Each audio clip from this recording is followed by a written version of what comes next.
me and some of my friends, we were working in Salou, and we decided to get a football team just for all the British workers together. And that year, Manu's friend, just so happened, a big Dutch guy called Gary, he was the guy who organised the British workers. So we were just playing other holiday hotels.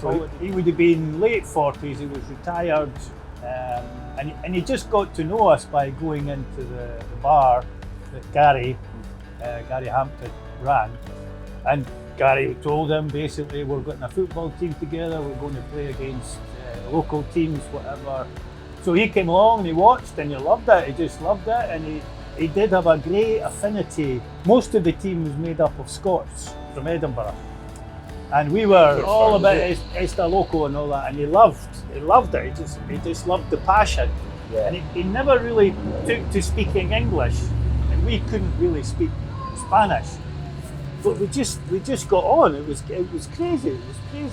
So he ended up playing in the team and just loving it. And the first sort of main competition I remember was a beach tournament. 10 British and one basket.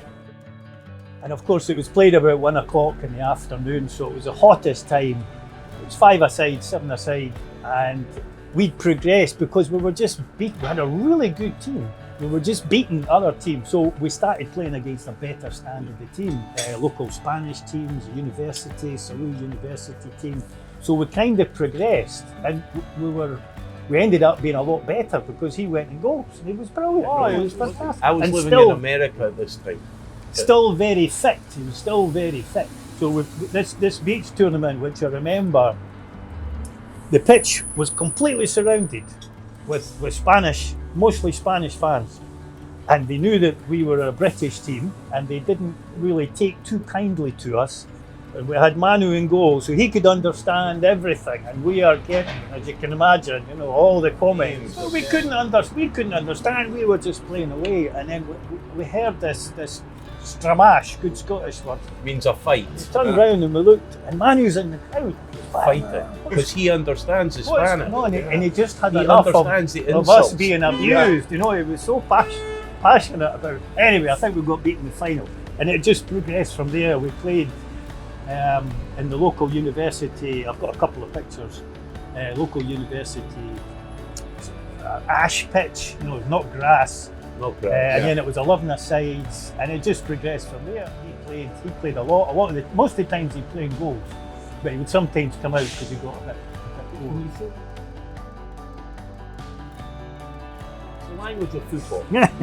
It's an international language. Football is an international. And when it's right, it's about friendship, But you're talking about a friendship that lasted 30, 40 years. Until he passed away. They've been friends. Every year they would go and see him. And Manu would come out. I met him, of course. But Manu would come out, he would meet everybody, no English. None of my friends had any Spanish. But we just loved him. He was absolutely a wonderful man. Absolutely wonderful. He was like family, really, like our family. And Manu is a big hero to them. Remember, he was older. He was older than them. He was already in his 30s. So he was like a father figure. Great, unique character. We always go back, we have a sort of reunion with the ones that are still alive, because most of the older ones are away now. But we go back to Salou every year, maybe 5, 6 of us from Edinburgh, and there'll be 4 or 5 from down south, from England. Because we all worked there, maybe for 2 or 3 seasons. But we do have going to walk the Camino de Santiago. A reunion for Manu, in honour of Manu.